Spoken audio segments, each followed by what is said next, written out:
You're listening to TIP. One of the most exciting parts of doing a podcast is when we have the opportunity to interview a guest that we're starstruck to have on the show. And today's guest definitely fits that description because he's the author of the national bestseller on Warren Buffett and numerous other books. The author's name, I'm sure many of the people in our audience know, is Roger Lowenstein. And in today's interview, we talked to Roger about two different topics. The first is obviously Warren Buffett and what Roger learned from studying the best investor of all time. And the second topic is all about the Federal Reserve. Recently, Roger published a book called America's Bank, and it's a detailed outline of how and why the Federal Reserve was founded. So, if you're ready, let's hop to it. You are listening to The Investors Podcast, where we study the financial markets and read the books that influence self-made billionaires the most. We keep you informed and prepared for the unexpected.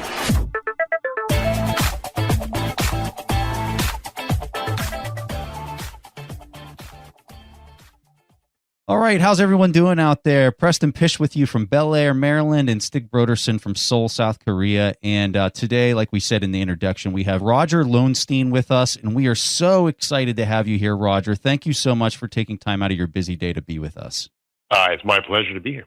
So, Roger, you're the biggest authority that I found in writing about Buffett. And Stig and I have both read your book, Buffett, The Making of an American Capitalist. And I can personally say this is my favorite biography on Buffett. So I'm curious, just as a fan of your writing, talk to us about Warren Buffett. What got you so interested in him to write an entire book? And I mean, you really covered him in this book. What captivated your attention to do that? You know, I had followed him since, it's hard to remember now, but late 70s, early 80s. We owned a little bit of his stock in the family and used to get his annual reports and read them with, a whole lot of interest and, frankly, admiration. And, of course, we weren't ignorant of the fact that the stock seemed to be rising. We'd have discussions around the kitchen table. Gee, it's $200 a share. Can it go higher? It's $400. Should we hang on? And, of course, his wisdom was always that it's not the sticker price. It's the intrinsic value of the business, and the per share value, and the number itself is just a number. In the late 70s, then I got a job at the Wall Street Journal as a reporter, came out of school, and by the late 1980s, I was actually writing the Herd in the Street column for the Wall Street Journal, and that's a column where they, at least in my day, you'd size up a stock, a traded security every day, and get some analysts to tell you that it was either too expensive and advise your readers to sell it, or that it was cheap and they ought to pile in and buy it. And it struck me that the interviews I was getting and the reasons from these analysts were so short-term, and they fell so far short of the wisdom and understanding of markets that I was getting each year in the annual reports from Buffett. And I thought, he really had a story to tell to the American investing public. This was in the very early 90s. Buffett was not well known then outside of Wall Street, but within Wall Street, he was certainly recognized as already the greatest probably investor of his generation.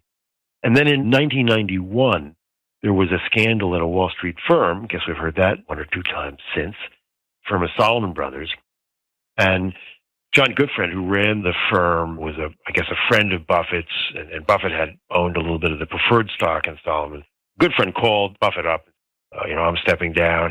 Goodfriend hadn't handled the scandal well and wasn't implicated. So Buffett ends up running this Wall Street firm. There was a lot of headlines about, Omaha boy goes to evil caverns of Wall Street. And suddenly I realized that this guy who I knew a lot about, at least, something about, was very much in the news. So I thought that'd be a very good trigger to pitch a book, and I did. Wow. So I'm curious, you found him in the 70s, which is, that's kind of unheard of for people that are huge Buffett fans like myself, to find him so early in the career. Was it just serendipity? What was it that you were able to find him so early? We were neighbors. I say we, my folks, and particularly my father, we were neighbors of the guy named Jerry Orans, who had gone to school with Buffett at Penn. And Jerry used to tell my father he ought to invest with him. And, I think Dad would ask him, what else? And Jerry would basically say, you don't need anything else. Just give it all to Warren. Dad also, he was a lawyer first part of his career and had a couple of interchanges with Buffett, actually on the other side of a deal, and was trying to persuade his client that the business that Warren was selling was probably not a business he wanted to buy. But Warren's a very good salesman. Really got the soft sell down to a T, and I think Dad came away wishing he'd been on the other side of the table with Warren. But so there were a few points of contact. Wow, that is so cool. You're exactly right. He is such a soft seller. He's so delicate in the way that he makes the person feel like they have an option, but deep down inside, he's totally leading them in the exact way that he wants them to go. It's hilarious. Yeah, and by the way, I'd advise people with an idea to pitch to Warren, or maybe they want him to contribute to their golf charity or something. The soft sell doesn't work with him. These conversations where you make pleasantries for 5 minutes and then say, hey, Warren, I was thinking it'd be great to have you on the board. He sees these things coming. It's like he can see around a corner. And he's unique in the things he does are precisely the things he wants to do, not the things that other people recruit him to do. But no approach is going to work with him better than just a direct approach.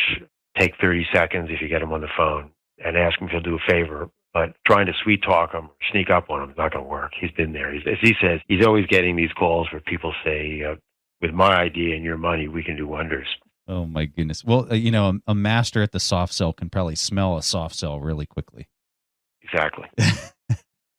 It's really interesting that you would say this, Roger, because it's a very good transition into my first question. Few people have been studying Warren Buffett as well as you have. What do you think is the most important thing that people don't know about him? I think the hardest thing to get about Buffett and the hardest thing to get about value investing is there's no formula. Buffett and his friend Bill Ruane, I can't remember which of them said it, but they would quote it. You either get this in the first 5 minutes it's explained to you, or you never get it. There's no computer program that can tell you what the next 6 best stocks are. There's no, dogs of the Dow or secret formula. It's part art, certainly part science, in that you're evaluating securities based on their reported numbers. But there's also an instinct, but it's an educated instinct. It's the instinct based on years of appraising companies with making them with similar dynamics, but every company has its own dynamic and its own period in time. So if you're looking at, Uber, you might be looking at other companies that had network effects that were trying to disturb a settled industry like the taxi cab industry. But you wouldn't find one exactly like Uber and that existed before, and that's where the art side of it comes in. Since you're ultimately making a decision, and this is where I really get to Buffett, you're relying on your own judgment and not on what the stock market's doing every day. It's not about whether the stock has been going up or down. It's where you think the intrinsic value is going to be, meaning the cash flow generating power in 5 and even 10 years. Buffett holds his investments for 10, 20 years. If you're holding for that time period, what they're saying on CNBC is irrelevant. What the Fed's going to do is irrelevant. I just had this discussion with one of your competitors, so to speak, who said, well, don't you have to know what the euro's going to do? Seriously. I said, you got to be kidding. If you'd bought Starbucks 20 years ago and you'd been right on the franc, it wouldn't have mattered. If you'd been wrong on the franc, it wouldn't have mattered. All that mattered was that you could see that there was a company that had been able to build a brand for premium coffee drinks. What the exchange rate was going to do, what the Fed was going to do, whether there was going to be war in the Middle East. There have probably been 3 of them since then. None of that mattered if you got the basic long-term decision about the company right. It takes a lot of, and I come back to Buffett again, a lot of self-confidence to ignore all that other stuff. And that's really his special quality. He's more able than any investor that I know of to say, I think this is going to work in the long term, and everything else is shut to the side. Market forecasts, market trends. He's buying shares of businesses to hold. So let me ask you this. Since you identified him very early on as somebody that you wanted to invest in, somebody that was worth watching, somebody that was worth writing about. If you had to make that call again today of who the next Buffett-like business person in America or anywhere in the world for that matter, who is that person? So I think Jeff Bezos, but I'm curious to hear your thoughts as a person who... I think Jeff Bezos is the singular businessman of our era. Of his generation. I wouldn't say he's the Warren Buffett of this generation because he's not a capital allocator. there's no one business that Warren does, or I guess really the insurance business you'd have to say, but even there he has people underwriting the policies.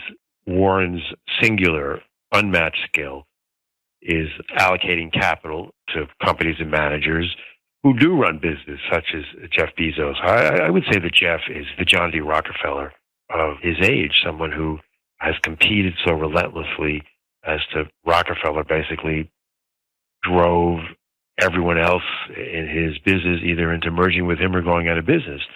I'm not saying that Bezos is an illegal monopolist, as Rockefeller was convicted of, but he's clearly the greatest competitor and the hungriest competitor of the digital age. Can he pick stocks? I have no idea.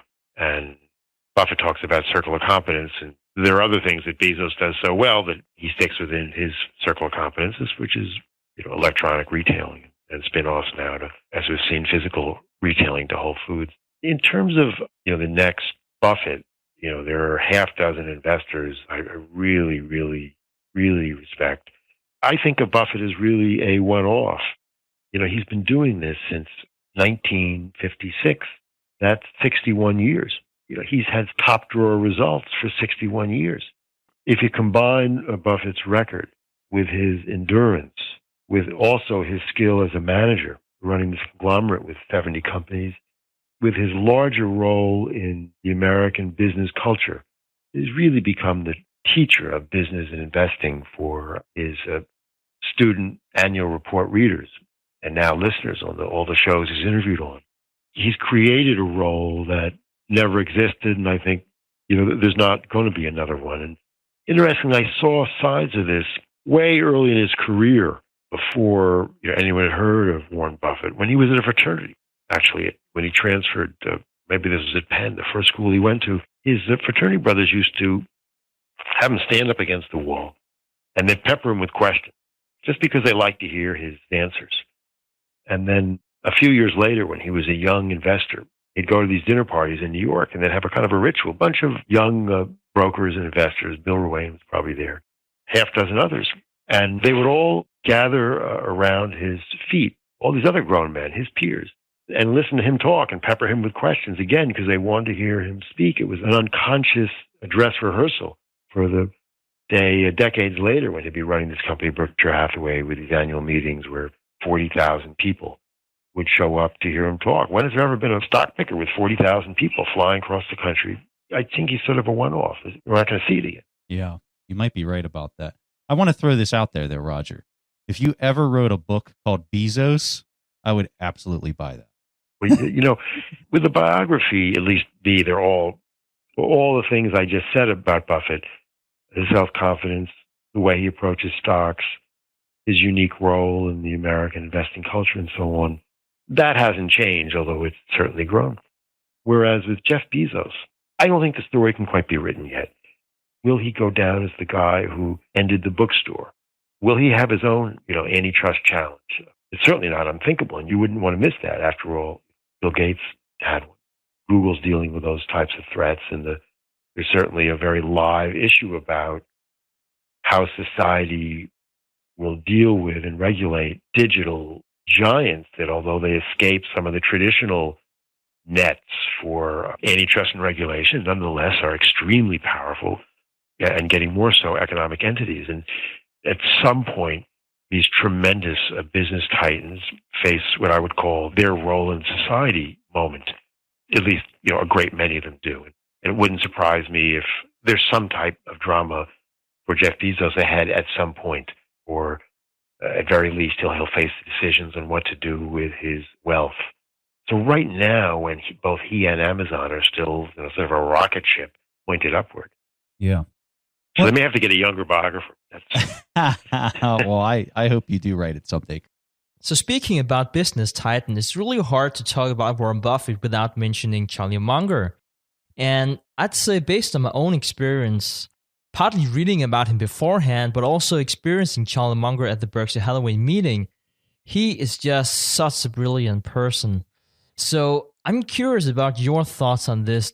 Do you think that Charlie Munger has a huge impact on where Warren Buffett is today? Or do you think Warren Buffett would probably be where he is today in his own right, regardless of the influence of Charlie Munger?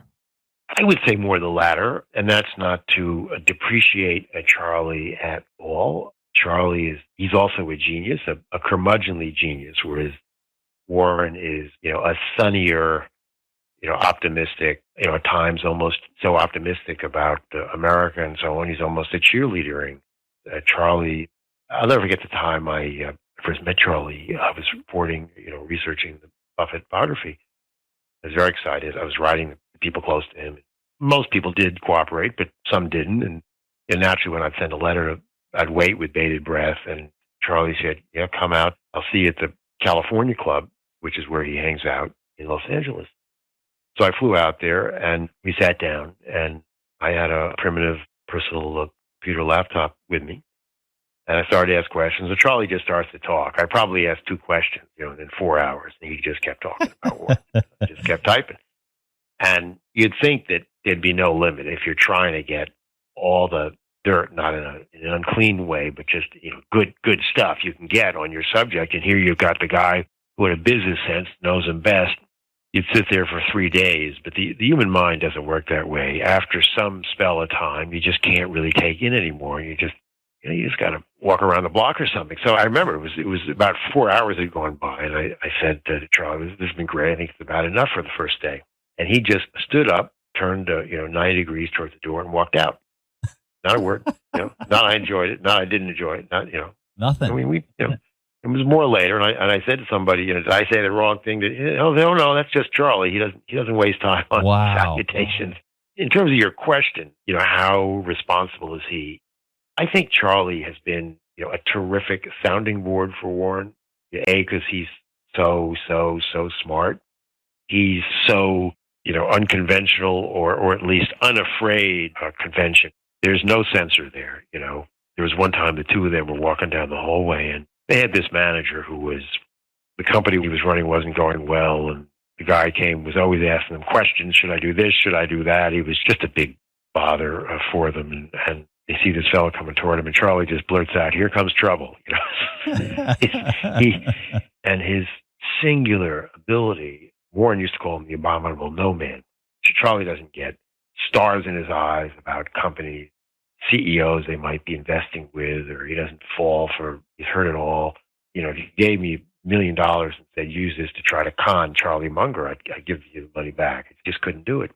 And by the way, he doesn't get conned by Warren either. A lot of people find it hard to tell Warren, you're really all wet on this one. Not Charlie. And that's invaluable.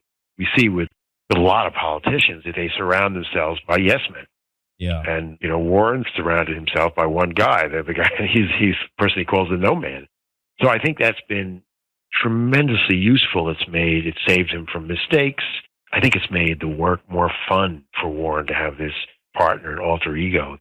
They see so many things alike, and to have this professional and personal partnership for whatever those decades now. I don't think, many of the ideas came from Charlie. So early in his career, Warren was still very much picking stocks the way his teacher, Ben Graham, picked them, which was basically looking for inexpensive securities, holding them till they got up to their trading value, fair value, and then loading them. And Charlie urged Warren to go from, I'd say, okay business at cheap prices to good business at reasonable price. One of the first ones they did together was See's Candy. I think the figures in the book, so don't hold me to this, but it was something like $35 million, something, a lot of money back then. Yeah. Charlie certainly encouraged him to do that. And I think Warren would have gotten there anyway. In fact, he already, when he was running See's was the mid-'70s, but in the late 60s, Warren on his own was buying American Express, a terrific business, hit a bump in the road. So Charlie encouraged and probably hastened Warren's evolution to paying more than Ben Graham would have paid. But I think had it not been for Charlie, we'd still be having this conversation. Would the stock be 270K or 240? Or that stuff's hard to say, but I think it's been a sort of a healthier, more pleasurable process for Warren. I've known, maybe you've known people who've run businesses and they, by themselves, who haven't had someone at their level to bounce things off of. And that's a strain, and they've suffered for it. Opposed to things that are intangible as much as tangible. Roger, I just want to highlight to the audience why that nugget that Charlie Munger kind of added to Buffett's approach is so important. And it really comes down to the tax implications. So when Buffett was able to buy good quality businesses at a decent price opposed to just a severely discounted price that's a marginal type business, he was able to continue to hold the pick into perpetuity or as long as possible. And by doing that, he didn't pay any capital gains by having to sell it a few years later. He was able to just continue to let it compound and compound. And so there's many people out there that believe that this approach has added significant value to Buffett's ability to compound at such a high rate is because yes, the tax aspect is important. I don't think it's the largest aspect, actually. If you have a business, let's say it earns 8% a year on capital, which most people would say good, but not great. But if it's clocked because of that 8% year after year, and if this is a big if it's a type of business that is growing, so that each year it can reinvest the earnings at 8% a year, and you do that over decades, the relative difference is enormous because what's not happening is you're not selling after 3 years, as you said, paying the tax, then the money's dead for 18 months or 6 months till you buy one for another 3 years.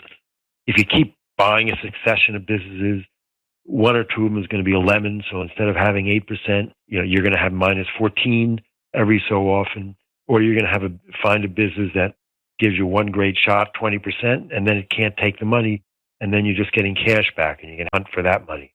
If you can keep the money at work, 8, 9, 10, 11% year after year over a span of time, the compounding effect is extraordinary, and you've avoided the real pitfall of most investors, which is the dead space time, the backtracking because the next investment's not as good.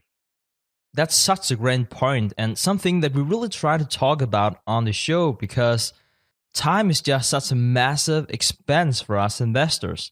It's hard to sit on the sideline and not do anything. But continuing the discussion about Warren Buffett, it's such a long time since you wrote the first book. Is there anything you wish you included that you learned since?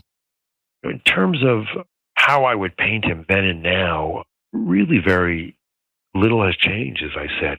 I did update the book with a new epilogue or afterword or something about 12 years after the book came out. I reissued it because his wife had died, remarried, so that turned out to be his first wife, but required him to fill in a piece of the puzzle that people had been very interested in, which was, of course, what he would do with his estate now that it wasn't going to Susie because Susie had passed away. And the plan had been that she would make those decisions. So now he had to make them.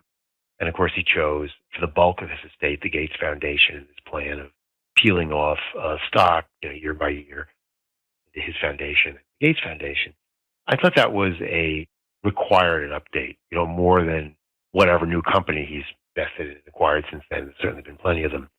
So for that purpose, I updated the book, and that's been the only time.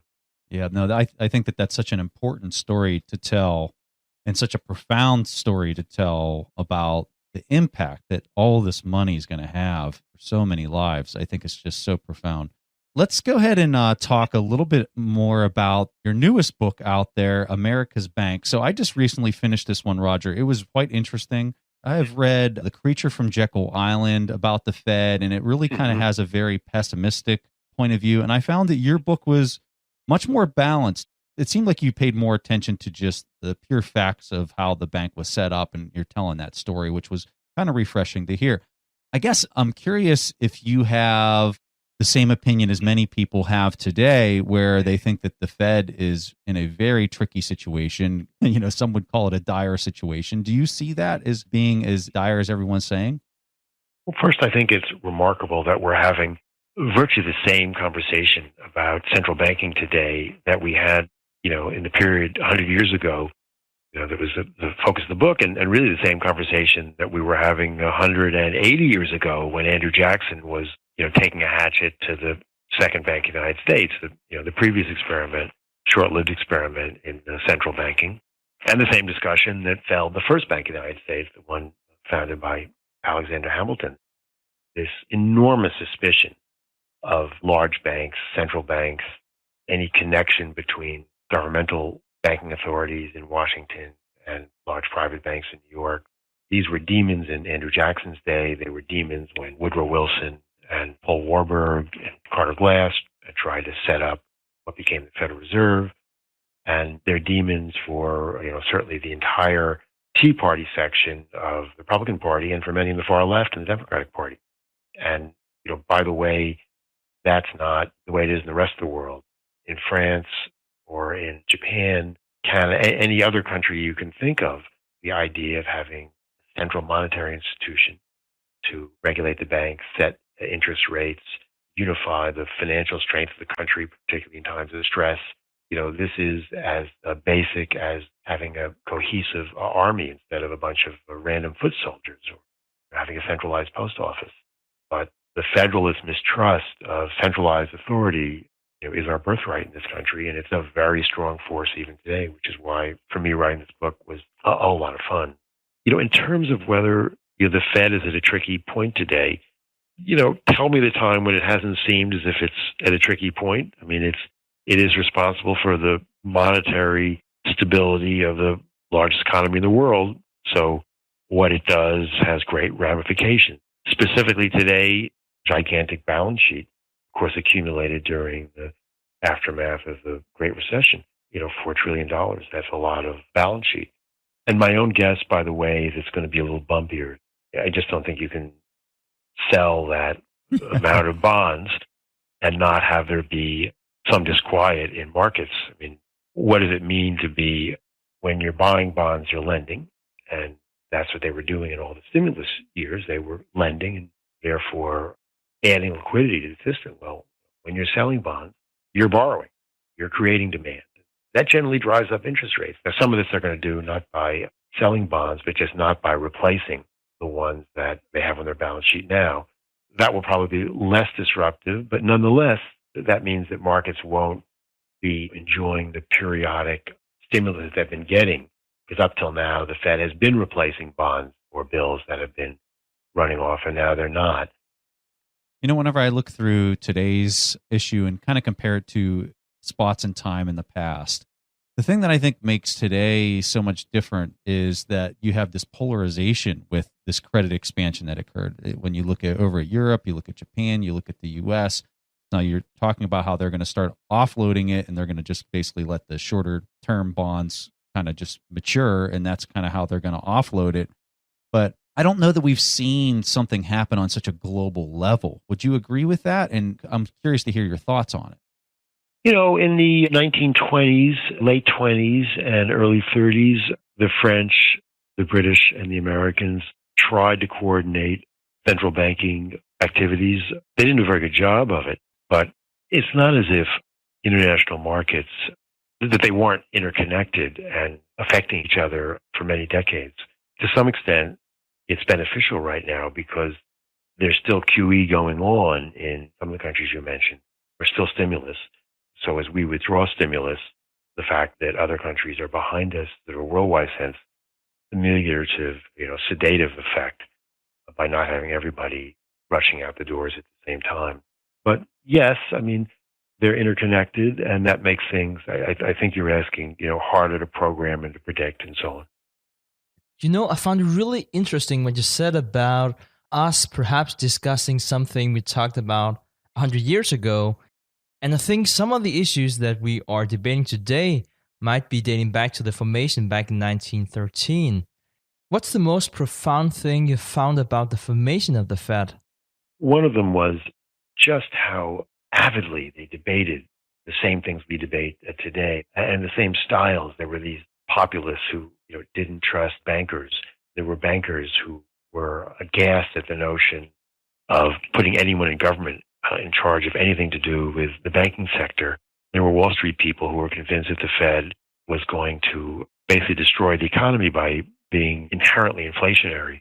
And by the way, the gold standard still existed when the Fed was created. On the other side, there were people from the Southwest and agricultural sectors who were afraid that the built-in dynamics of the Fed were such that it would be inherently disinflationary. And by the way, I think that they were much closer to the truth than the inflationistas. Do you think that the reason that you called them the inflationistas Would you say that they were wrong because there was a gold standard in place? And I know that we came off the gold standard for a brief period of time there in the 30s during the Great Depression, but we then went back on the gold standard and we're on it for, decades at that point. Do you think that that's why maybe the inflationistas were wrong about their opinion of the Fed? They were for a couple of reasons. One was that we were still in the gold standard, which had been so ultimately you couldn't mint more Federal Reserve notes, even though they were different notes and the old National Bank had been serving as money. You couldn't print more of them. Then there was gold behind them in some ratio, and the amount of gold was limited. And then there was so much controversy over whether authority in the Fed would be housed in the branches in the Federal Reserve Bank of Philadelphia and St. Louis and New York and so on, or in Washington, that to get it through Congress, many of these decisions were left vague. And the Fed was born with very uncertain lines of authority, so that when the time came that we really needed a dose of liquidity, and of course, during what became the Great Depression, there were cross lines and uncertain lines of authority, and there was no clear one organism or mechanism or actor responsible for getting the economy going again, as obviously Ben Bernanke, obviously in charge in 2008.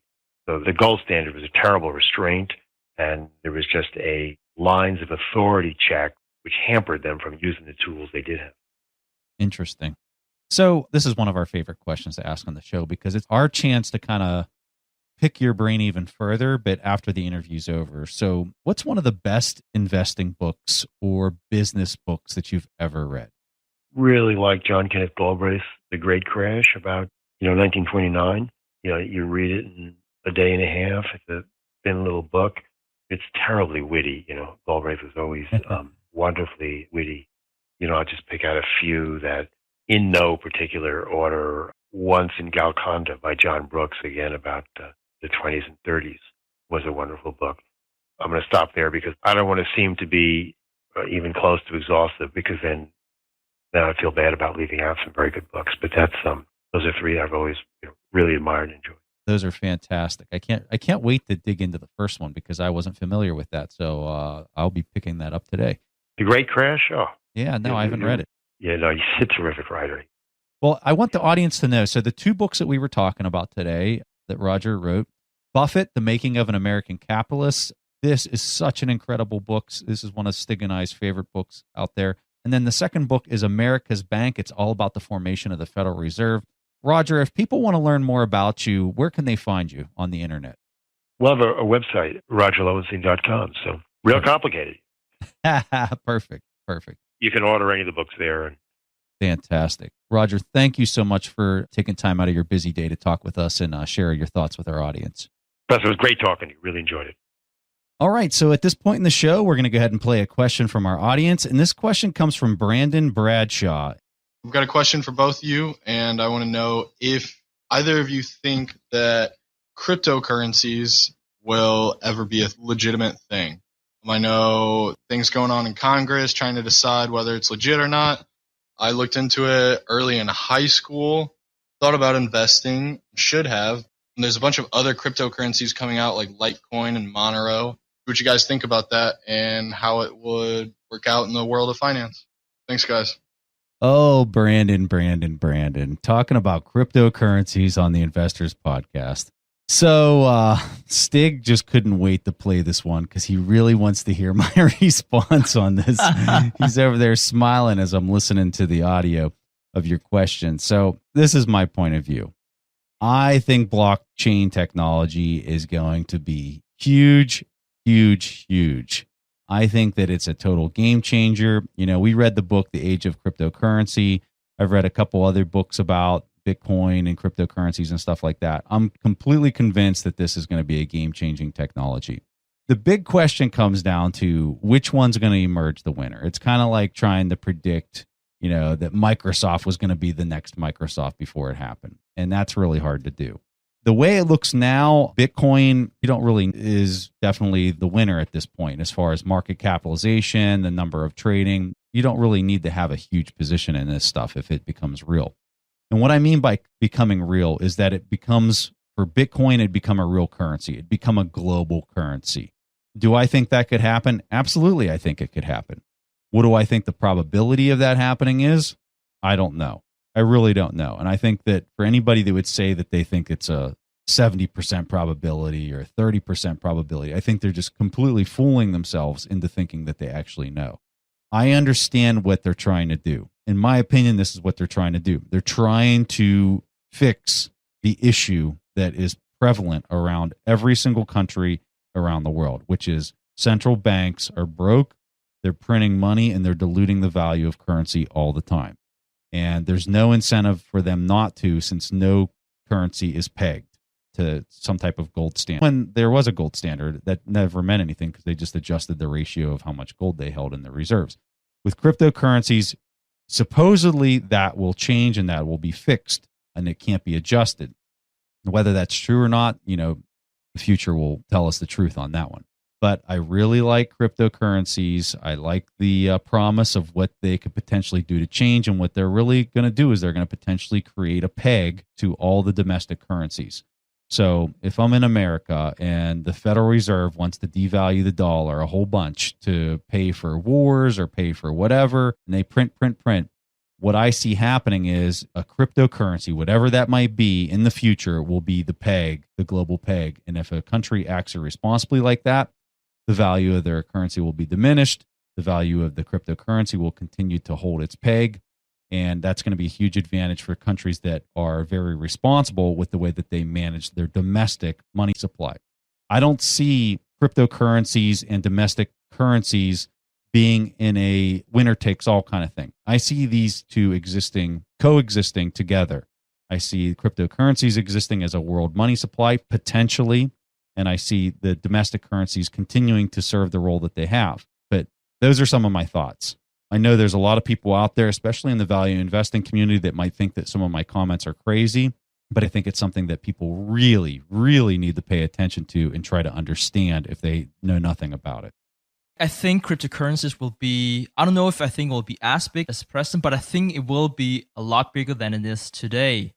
And it might sound crazy to some, but it's also one of those, if you said before 1968 that we wouldn't be on a gold standard, like, wouldn't that also be crazy? Yeah, I guess it would. I mean, we're getting used to one kind of standard, and that's also what we kind of expect of the future. I definitely see cryptocurrencies play a vital role. Like Preston, I don't know if it's going to be Bitcoin. I don't know if it's going to be either. I guess there's a good chance that if cryptocurrencies is going to be something big for the future, that cryptocurrency has not been invented yet. But I really think that cryptocurrencies has a place here. I just want to throw out some numbers out here. The transaction costs of fees of payment and processing fees, they are between $250 and $300 billion a year. Cryptocurrencies could do a lot about that. So I think I'm not talking about whether Bitcoin is going to X $1,000. That's really not my concern.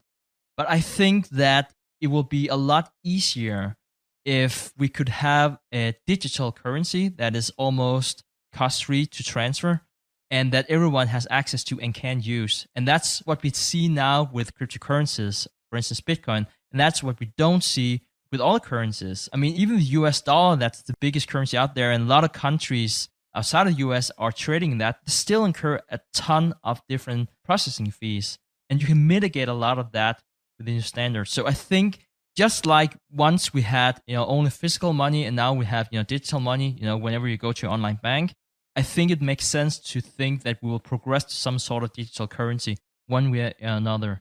And I think there will be some sort of coexistence with the current system that we have. Whether or not cryptocurrencies will be huge, it's, I guess, too soon to tell. But I think we will see some sort of digital way of transferring money easier.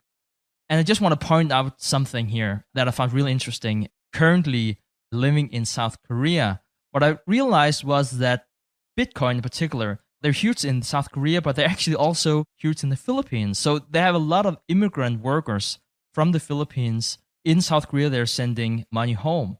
Actually, 20% of all the money that's sent from South Korea to the Philippines, that's in Bitcoin. So it makes a lot of sense if you're in the developing world where you might not have access to a bank account. And if you do, you might not trust the system. It makes a lot of sense for you to hold something in cryptocurrencies. That's really been an eye-opener for me coming from Denmark, that's a country where you don't even have cash because you just pay with your phone, you pay with your card, you don't see cash at all. I think it talks a lot about how on a continent with billions of people, how you might see something like that in the future. Another thing would be something like China. You can only transfer $50,000 out of China a year if you're using the conventional system. What does that tell you about the market for cryptocurrencies? I know this sounds, sketchy, like, oh, why would you transfer so much and why won't you go through the conventional system? Is it because you don't want the government to be involved? Well, there's actually a lot of practical reasons to this. If you live in China and your child is studying an Ivy League school in the US, you can't transfer enough money to pay the tuition fee. So there's a lot of practical issues having the conventional system that it's just not an issue with cryptocurrencies. And I think we can't avoid that being something they're progressing to. Whether or not the nation states will just have a very loose regulation, which I don't see happening at all, or we'll have the rise of cryptocurrencies, I believe more in the latter. I think as like my final point on this is, my opinions are somewhat worthless. I think what people need to do is they need to go out there and read for themselves. I think there's a lot of people out there that know nothing about this, and they kind of hear a very short or small narrative on it, and they immediately form an opinion. What I would tell you is start with no opinion on this. Go out and read a couple very good, well-researched books that are written by very qualified people, two of which I'll name that I think are very qualified people. One book is called The Age of Cryptocurrency, and then the second book that I've read is called Digital Gold. I think that both of those books are very good to give you just an appetizer of what all this is about.